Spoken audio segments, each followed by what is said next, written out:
Hey everybody, I just wanted to start this video with a gameplay of the strategy that I'll be explaining throughout the rest of the video.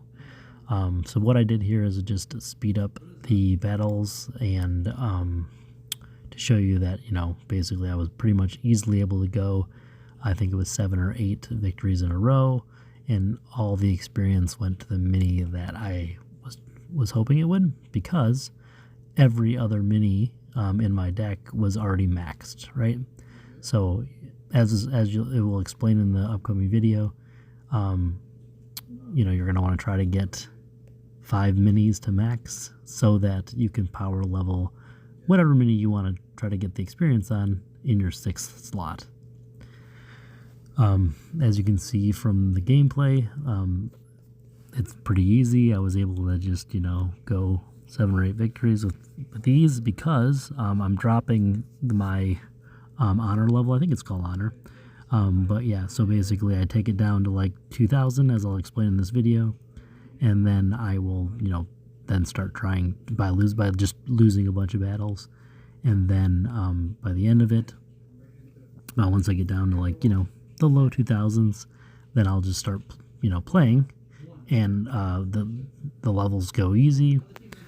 It's pretty simple, and it's just probably the easiest way to level, and you can gain a lot of experience doing this, and I'm pretty sure it's what everybody at the highest level is doing to gain experience.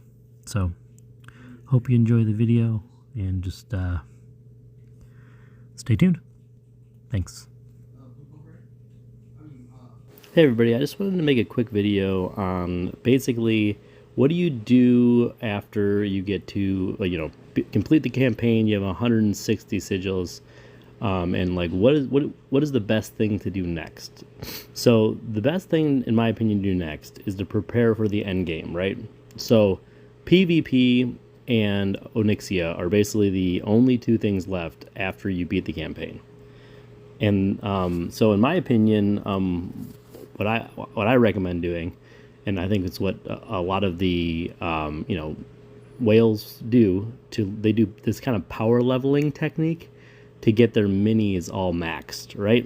So as you can see, I'm pretty much maxed. I'm still waiting on legendary core just to get my Emperor Thorazan leveled, but basically I have several leaders that are already fully maxed and minis. And there's kind of a tip that I haven't found anywhere else on YouTube. I watch Bulava, I watch Old Guardian, and I used to watch the Arcalike Battery when he was making videos, but yeah, anyway.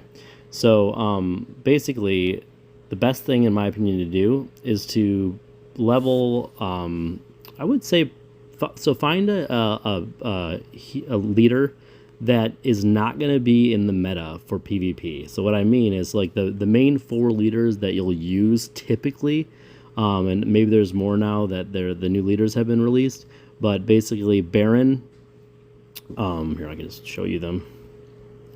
So the four main, we'll call it 5. So Jaina obviously is one of the main in the meta. She's usually always in the PvP meta, so she's going to be probably one of your top 3 that you're pushing with. The next one, I'm going to say Doomhammer is actually probably in one of the next one that's going to be in the meta always. Rend is usually in the meta. Emperor Thorazan definitely always in the meta. Baron is a lot of times in the meta. Now I would even say Sylvanas is in the meta. And then Malfurion, until he gets nerfed, is probably in the meta. I don't know, I just think I passed him already. But basically, those are your main, leaders that you're gonna push. Oh, there's Malfurion. Yeah, anyway, those are the main leaders that you're gonna push PvP. So they're like your, the best PvP ones. So why you want to play PvP, by the way, is look at these rewards once you get up here, right? So I haven't really pushed this season, but this one is 750. This one is, and actually they lowered it. They used to be like 1,100 or something, and this one's 2,250. So this one, so that's a lot. Like, I always shoot to complete this and get into this one. I haven't actually made it to the very top yet, but I also have a full-time job work, but at least with pushing for this, you get that gold, and you get the 750, which is a lot of gold, and then also the mythic tome. So anyway, so what I recommend doing, I chose Garamish, is you want to level out one mini. So now that they made it so that PvP you gain more experience per victory, so I think it's like 1080. It's easier than ever to do, right? So what I would do is I would actually play this exact deck with, in my opinion, Grommish is great because he has the bloodlust, and the strategy is basically just lose, continue to lose games. If you're on the PC client, you just surrender, and then once you're in like the 22,000 range, or like the low 2,000 range, you'll see several people aren't playing either because they're doing the same strategy, and basically they're not playing. So they're easy victories. While I'm at work, I can just queue up matches and lose, and then when I see that someone's not playing, I literally just throw 2 minis, and then I'm getting it. So the reason you do that, and you can focus on, you want to max out you want to max out the experience on one army, and the reason you want to do that is because then you can farm experience on a specific mini, right? So how it works is, it's random, right? You can it goes to any single one of the minis once you win. But if you have a maxed mini, or let's just say 5 max slot minis, then you're going to guarantee your 6th mini to get the experience, right? And you can get up to 50,000 a day, and it's like 47 matches that you have to complete or whatever. But using the strategy, like I said, where you just lose and get them down, most of those are just you throw two minis and you beat him because he's not playing, right?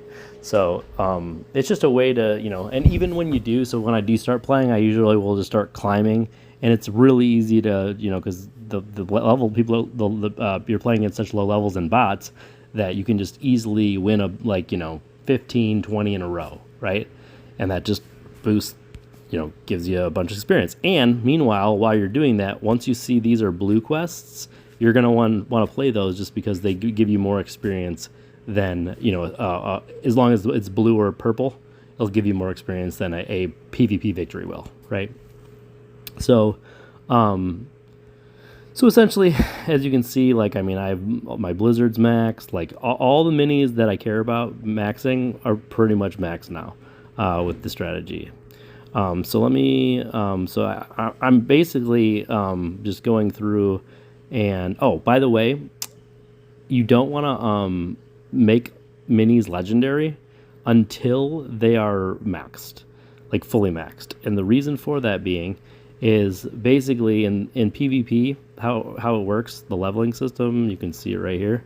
How it works is its mini level will be divided by 3, rounded up, right? So the goal is to get every one of your minis that you actually use to 28, so that they're a level 10 in PvP. And then, once you're whale status, then the goal is to, of course, get to 31, which will give you an 11, right? But to get an 11, you have to have a legendary mini maxed out completely. So until your mini's maxed out, and just so you know, when you upgrade to Epic, you get a talent, right? And that gives you another level. So you actually get 2 levels when you go up from every other one except for the legendary. Legendary, you only gain 1 level. So it's a very, very expensive investment in arc energy. So that's why I strongly recommend don't use it until you have a mini that will be an 11 in PvP, right? So 31.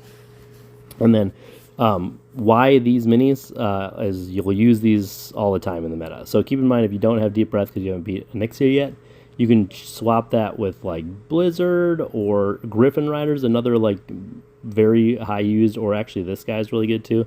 Ghoul is used in a lot of PvP metas, right?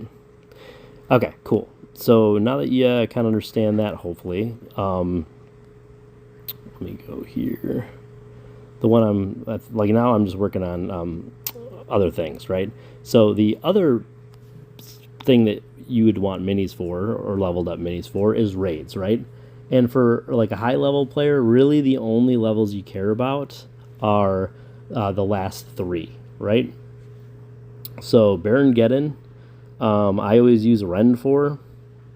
So keep in mind, Baron Geddon is 27. So the max amount, you can only go 2 levels above it, right?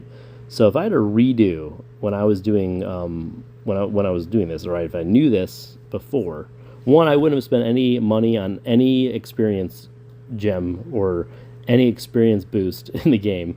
Like the tomes and stuff are basically useless now because 50,000 a day is a lot. I mean, it only takes to get to a level 10 is 100,000 experience, which is that's 2 days. If you have a a maxed out army or whatever, or one max 5 maxed out minis, you can then choose the sixth one to specific experience leveling up. So it would be 2 days, and then if you want to get him to, it's another 200,000 to get him to max, and so that's another 4 days. So 6 days if you grind like I'm telling you, that then you can get 10 and 11, or you can get from your 10 to 11 in PvP as long as you have a legendary core in 6 days. So pretty crazy. But anyway, so this is the deck I use for Baron, and so it's important for me also to have these minis. So this is what I was working on most recently to have. So these should all at least be 27 or 29 because it's 2 levels above for Baron Root, right? So all mine are except for the Dark Iron Miner, which I don't really care about Dark Iron because he doesn't really help you in damage. He's just a collector or whatever. But as you can see, all my other ones are already there, right? So then the next level, I forgot his name, but basically I use the poison strategy, and I use this deck right here. So you can have up to a level 30 mini with him because he's 28, right? So basically my harpies, I am going to probably use my next legendary core on, just so I can get there. But all the other ones are pretty much there. I mean, once I platinum slot these, which is going to be a while, just because there's a few others I want to use them on. I would also be able to reach that level, but yeah. So just because if I can be 2 levels above, like I can carry lower level players easier, right? So. And then, of course, the last and final fight is Ragnaros. And this is definitely not, this is the PvP deck I'm using, but anyway. So it's just like those whelp eggs are important, and then having your execute at that level. I do use deep breath typically. So yeah, having 31 maxed out, you can actually use 31 maxed out for Ragnaros. So. But yeah, hopefully this explanation made sense. But basically, once you complete the campaign, it's really just about powering level PvP, because levels unfortunately really matter in PvP. So getting everything to a 10 is your first goal. But like I said, I would first experience farm and get. This will take you a while to get a whole 5 minis leveled to max. But once you do, you can then target farm for the other slot, and even it gets easier. You can target farm kind of for 2 slots when you have 4 max, right? So over time, it will just get easier and easier, and then once you have, start to have a maxed out, a bunch of maxed out minis, then you can swap in different ones to actually help you progress better. So hopefully this is helpful. Have a great day.